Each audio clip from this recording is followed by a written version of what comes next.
My boyfriend says that his ex has ruined sex for him because she was the best at it. What do I do? My partner of 7 years is asking me to give him half of my life savings to cover his debts. How do I handle it? I'm pregnant and my husband doesn't want it. How do I react? Today we are going to talk about 10 most outrageous relationship situations from Reddit. I will share my opinion on the situations and I hope that you will share yours in the comments. Hi there, I'm Alena. Welcome to my channel. Here we talk about all things feminine, self-development for women, career tips, and of course, relationships and love.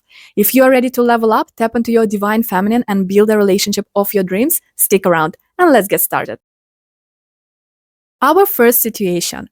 My boyfriend, 35, told me, 30, today that his ex ruined sex for him because she was the best at it. How do I recover? As the title says, my boyfriend told me today that sex has been ruined for him because his ex was the best at it and that any sex after her does not excite him. I don't even know how this came up because we weren't talking about exes. No, we were talking about sex.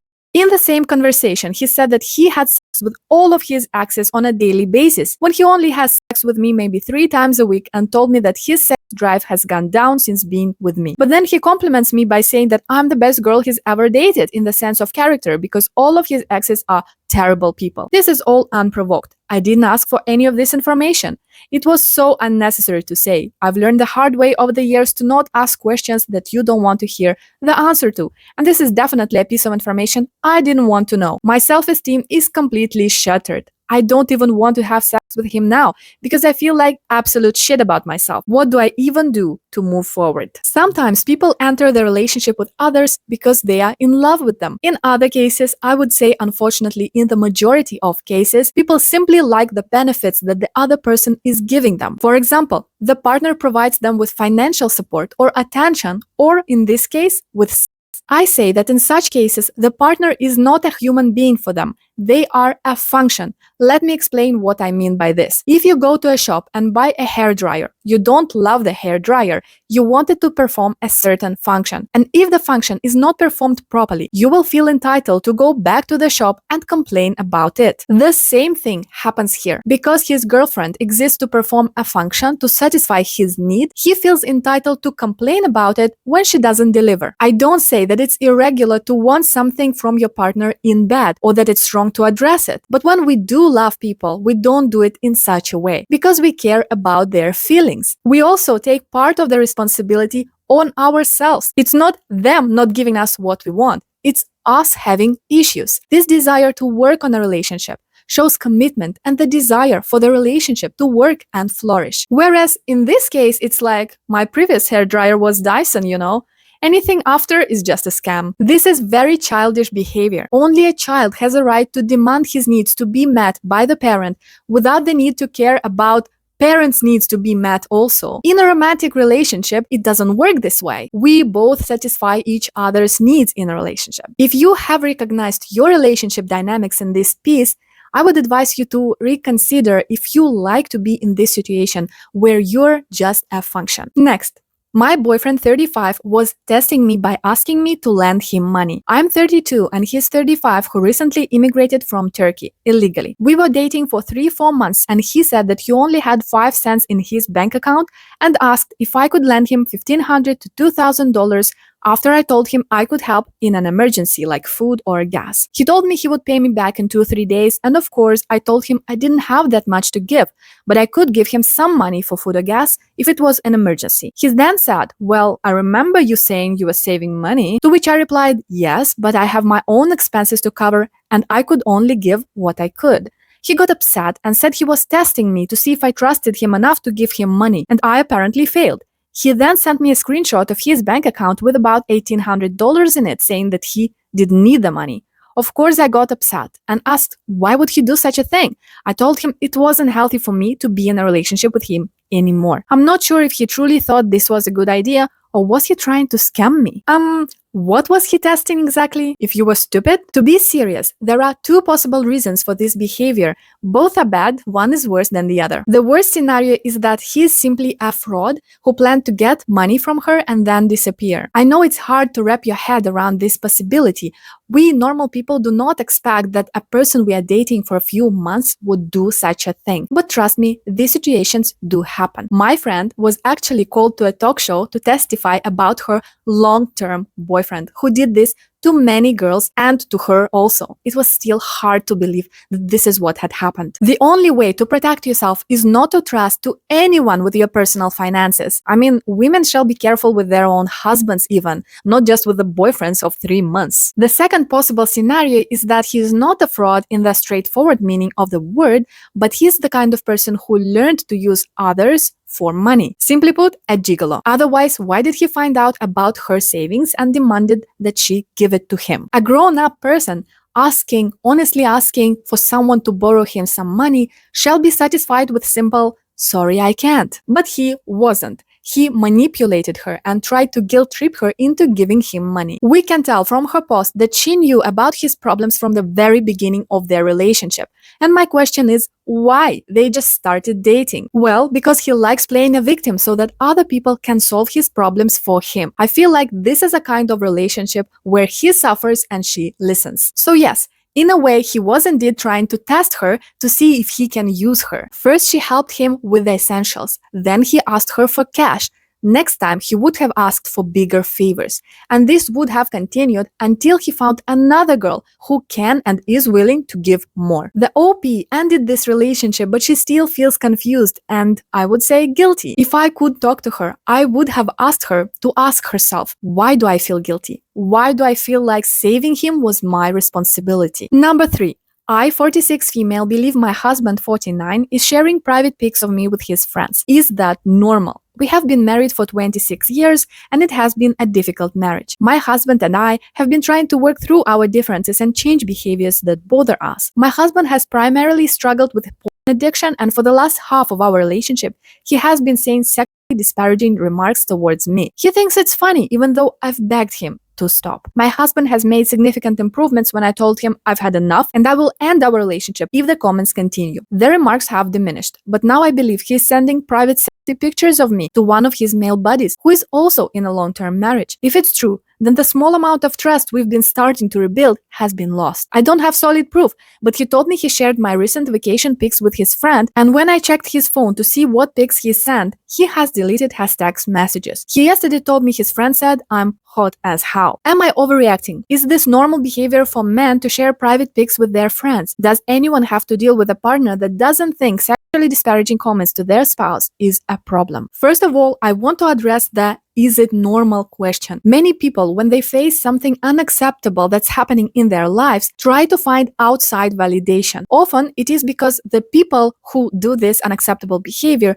try to convince them that nothing wrong is happening. But here is the thing. You don't need other people to testify that what's happening is wrong when you feel that it's wrong. If it's not normal for you, that's enough. The case of OP is, of course, completely outrageous and illegal, so yeah, of course, it's not normal. Secondly, I'm shocked that she has spent 26 years with a person who does not respect her personal boundaries. All the issues that she has described, his porn addiction, his abusive behavior, him sending her pictures to other people, is not the core of the problem. We can see that she has stopped him from his abusive comments, but the problem has just popped up in a different place. The problem is that he doesn't respect her personal boundaries and, of course, doesn't care about her well-being either. He was forced to stop verbally abusing her because she didn't only establish the boundary, like said it's not acceptable for me, please stop. She also backed it up with a consequence. If you don't stop doing this, our relationship is over. And that's why it worked. That's the thing with the boundaries. They must come together with the consequences if those boundaries are broken. This helps with all the people in your life who struggle with respecting your boundaries. Next.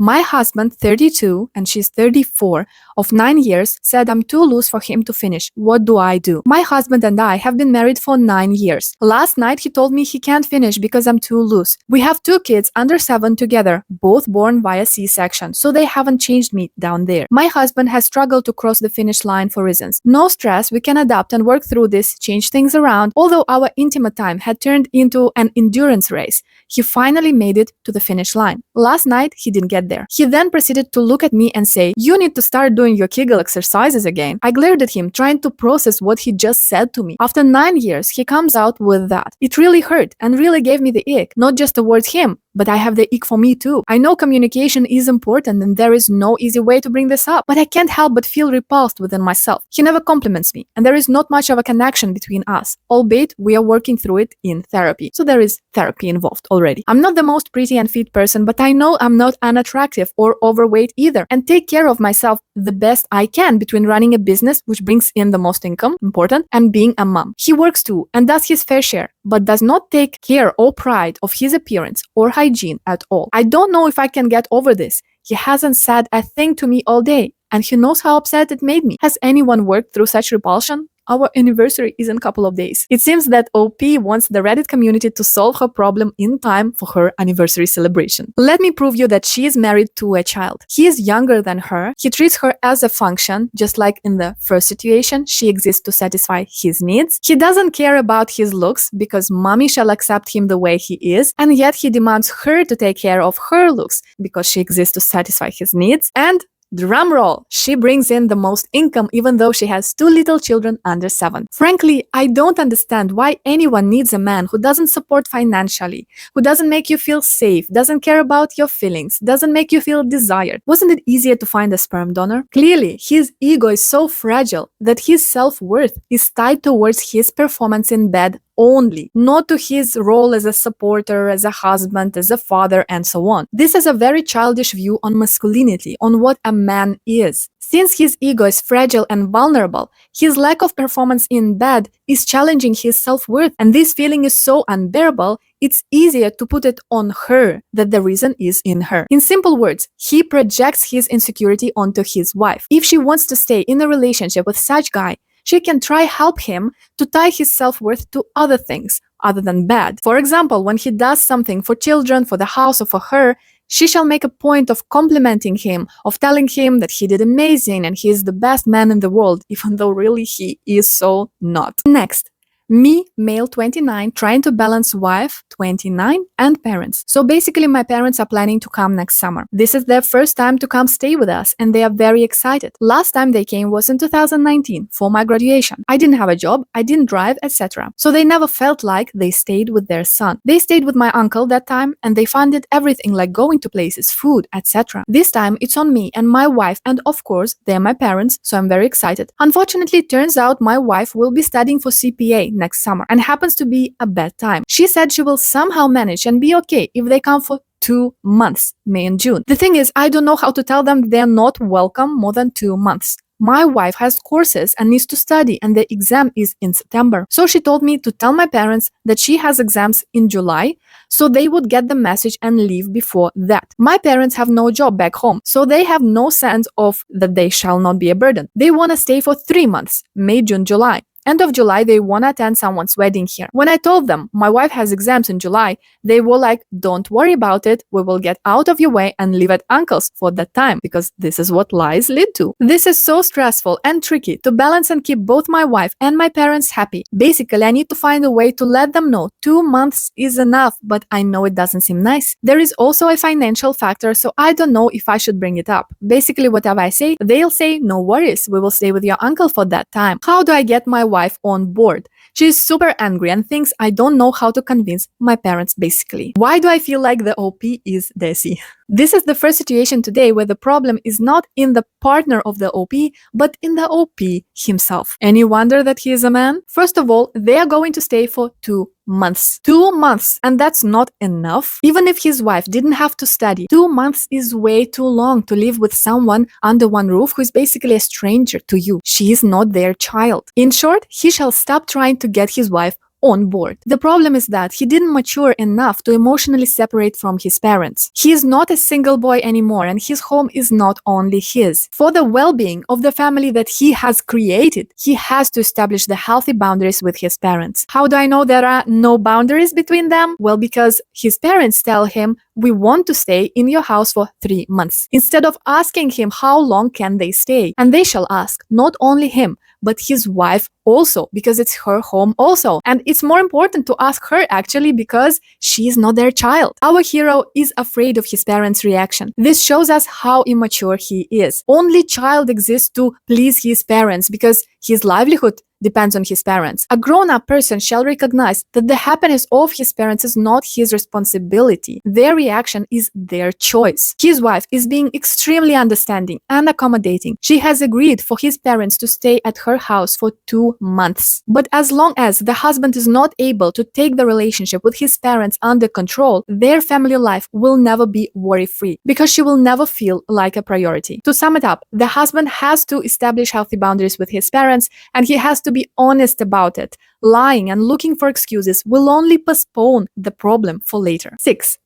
Partner 44 male asking for half my 32 savings. My partner of 7 years and I sat down this morning at my suggestion to go over all his debts, to lay everything out and find out what exactly he owes, to who and at what percent, I guess. He's starting a new job soon and I wanted to get everything sorted so we could make a plan, create a budget for him and get this all of his back. To start fresh, new beginnings. He has a story of very poor financial decisions and we've been down this road before. At least once since we've been together, he's paid all of his consumer debt, only to dig himself back into the hole. After we broke everything down, it turns out that he owns about $33,000, which was a shock to me. I knew it was a lot, but I wasn't expecting over 30. After talking about some ways he could go about planning and discussing different debt programs, he asked if I could pay off his highest interest card, which was around 3.5K. I was really surprised he would ask me for that, and he was offended that I was so hesitant, but I was really considering it to support him and show him my love. After some time apart, he comes back to me and says he's been thinking about everything and asks me if I would pay all of his debts and he would pay me back over the course of the next 2 years. A fight ensues. I feel like he's put me in a really awful situation now. He's upset. I'm upset. He's throwing out comments like, I knew you'd react this way. Forget it. Aren't we partners? I'm left feeling like he thinks I don't love him enough to do this for him. I feel awful after all of this. He's asking me to give more than half my life savings to him, which I'm uncomfortable doing. His history with money scares me. So many things could happen. I feel very guilty. Do I give him the money regardless of the history? Is there another option I'm not seeing? Imagine you were a bank considering to give this guy a loan. He has terrible credit score. He has over $30,000 debt currently. Oh, and he will return it over the course of 2 years. How lucky are you to be offered such conditions? This guy is a walking red flag. He is not able to take care of his own life and he's looking for somebody to do it for him, just like a child. And like a child, he throws a tantrum when the grown-up is saying no, using passive-aggressive comments like, I knew you'd react this way. The OP doesn't need to do anything to prove their love, especially not giving their livelihood for that guy to see how fast he will dig himself down in that hole again. If anything,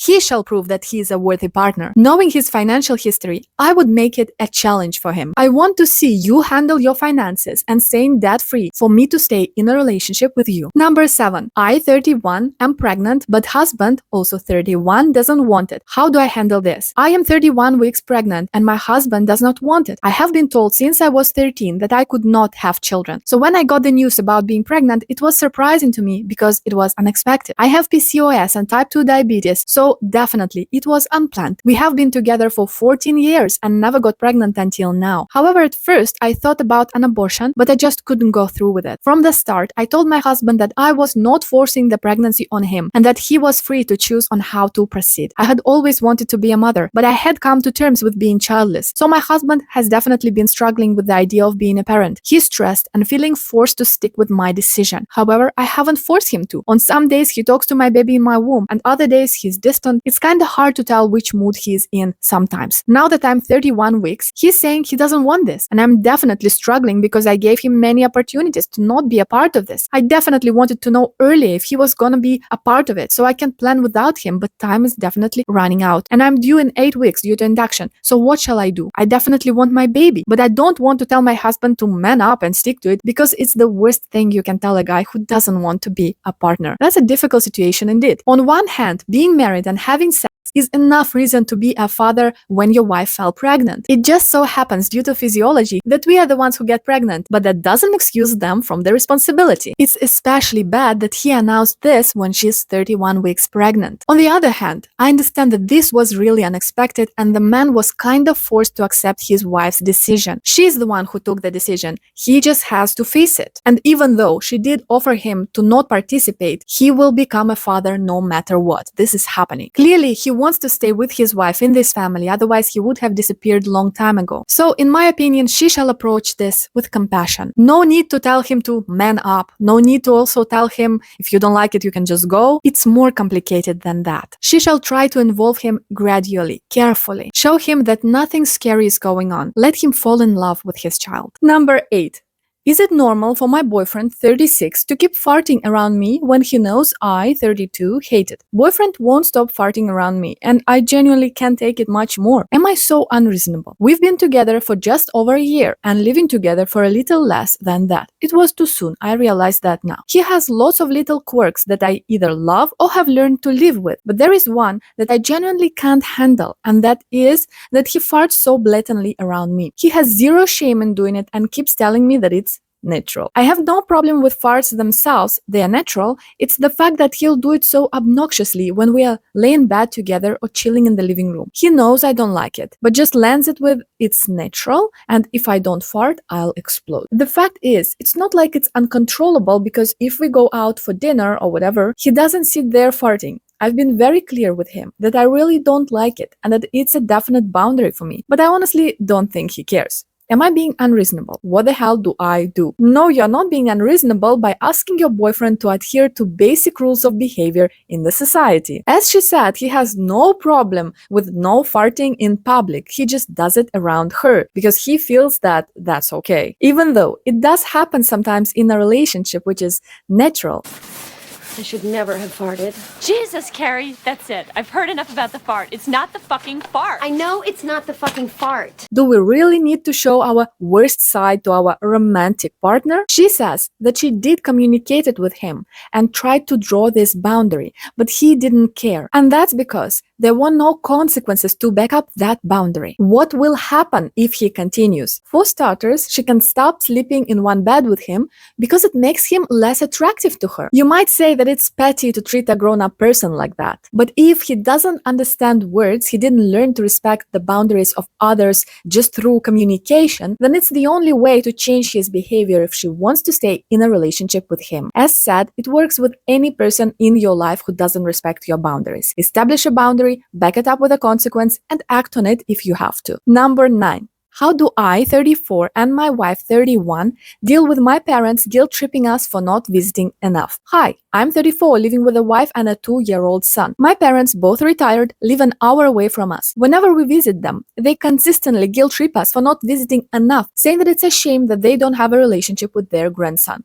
However, my parents being retired don't visit us either. Usually we see them once a month at best. I might get a call from them about once every 2 weeks, but most of the time it's because they need something. This upsets me quite a bit as my wife's family, albeit living closer, still is considerably more interested in spending time with us and with our son. My parents, unfortunately, are extremely passive when it comes to our son. When he was a baby, they at best held him a bit. Basically, they just seemed disinterested in our son, whilst at the same time wanting to have a relationship with him. How can we deal with this? Or do I just have to accept that this is how my parents are like? It's become almost a joke between my wife and me. How long before they bring it up again? First of all, let's talk about healthy emotional boundaries with your parents once again. The fact that their comments affect OP so much and cause him to feel guilt shows that he didn't fully emotionally separate from them. Return the responsibility for their feelings to them. Their disappointment is their problem. They're grown-up people. They can deal with it. Secondly, and this is my theory based on the past, it seems that the parents of the OP are not very much interested in spending time with their son. This might seem hurtful because many of us have this expectation that our parents will adore our children, but our parents are separate human beings. They don't have to satisfy our expectations. Maybe being around a toddler is tiring for them, which is understandable. I don't think anybody loves too much spending time with toddlers unless they have to. I think the relationship between two families will benefit a lot if the OP will stop torturing himself and his parents with his expectations. If they don't enjoy it, it's okay. It's not their child. However, we have to address the point that his parents guilt trip him into not visiting enough. Like, if they are not interested in spending too much time with their grandson, why do they complain about it? Well, and this is my guess again, because his parents have expectations too. They feel like they shall enjoy spending time with their grandson. They shall want it, but really, they don't. And that's why they feel guilt. This is a very hard feeling to experience. Nobody likes experiencing guilt. So it's easier to project it onto their son. Like, the problem is with you. That's because you're not visiting enough. That's why we're not spending time with our grandson. My recommendation is to let it go. Return the responsibility for their feelings to them. Learn not to be affected by their comments. Last but not least, how can I move forward with my girlfriend when it seems our values don't align? Both of them are 25. I began dating my girlfriend about 6 months ago. We met through friends, and when we met, things just seemed to click and move pretty fast. We both broke things off with others that we were talking to, introduced each other to our families, and began spending a ton of time together. Things were generally really good at the start, and we rarely, if ever, argued about anything. She liked going out and seeing friends less than I do, but we'd go out with our friends 2-3 times per month. Fast forward to now, and I cannot remember the last time we went through a weekend without a fight. While there have been fights ranging from meaningless to huge blowouts, the amount of fighting concerns me, and when I bring this up, she says it's not supposed to be easy. A few of the fights we have had make me think our values are not aligned. For example, probably a month ago we went to a casino. She decided to leave her debit card at home and just take cash because in the past she has lost more than she really wanted to or could. She lost the $300 cash that she had brought with her and asked if she could borrow roughly $500 from me, which she also lost. Then, as we were getting in the car, she told me if she had to pay me back, she would break up with me and that she thought sending money to her boyfriend was disgusting. I brought up that I was concerned with her gambling. This wasn't the first time I had seen her blow nearly $1,000 in a night, and as someone who may share finances with her someday, this was concerning. She blew up, going on and on about how I'm weird about my money because I don't spend it and that there is no chance she has a gambling problem. How can I move past an issue like this where it seems our values are not aligned at all? The way the OP labels the past as our values are not aligned is misleading because there is nothing about values in this post. Which values do not align exactly? That she has a gambling problem and he does not? The only thing maybe somehow about values is the friends thing. Okay, she likes to spend time with friends a little less, not as often as the OP would prefer. But I would tell you that there is no perfect match and you would have to find compromises with any person you choose as a partner. So this is quite normal. But the real issue in this relationship is that the girlfriend is irresponsible. She doesn't value money. She doesn't know how to handle her finances. She wants other people to solve her problems for her, and she is not ready to face the consequences of her actions. I have no problem with men carrying bigger financial burden, however, not covering irrational spending. This set of qualities is indeed concerning for a potential partner, so something to think about. Thank you for watching today's video. I hope it was entertaining and insightful. I'm looking forward to reading your opinions about today's situations in the comment section. Don't forget to give me a thumbs up, which helps the video a lot to move forward in the algorithm. Subscribe to the channel, and I will see you in my next video. Bye bye.